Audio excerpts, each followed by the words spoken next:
To talk a little more about this story, I'm very pleased to be joined now on the programme by Lola Vallejo. She's the climate director at the organisation IDDRI, which is a research institute based here in Paris. Thanks very much for talking to us on France 24 today. Can I just get your reaction, first of all, to the news of Al Jaber's appointment?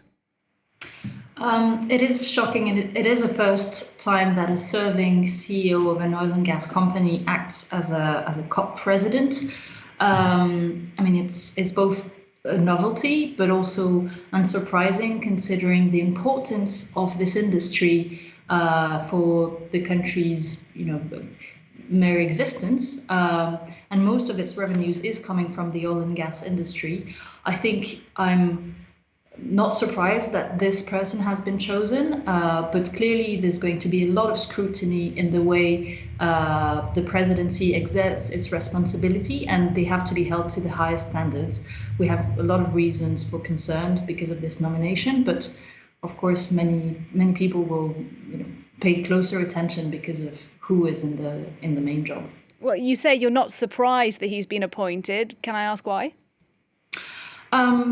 Well, these international climate negotiations are all about how do we tackle the topic of climate change. And it's not a surprise that for a group of Arab countries which act together in the negotiations, oil and gas is really the foundation of the country and one of the main sources of revenues. So even though a country like UAE is accelerating the deployment of renewable energy, they're still planning to increase oil and gas production.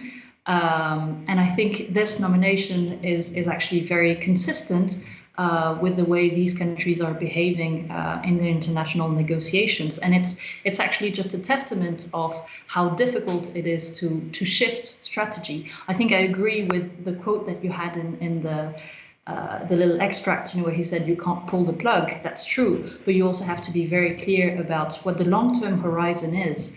And we need to start inventing a future without oil and gas now. And already the International Energy Agency said we should stop any new investment in oil and gas if we are to meet the 1.5 degree. So actually, the UAE has a key role to actually start that shift. But they will have to change their discourse and stop saying that they need to invest in increasing the production.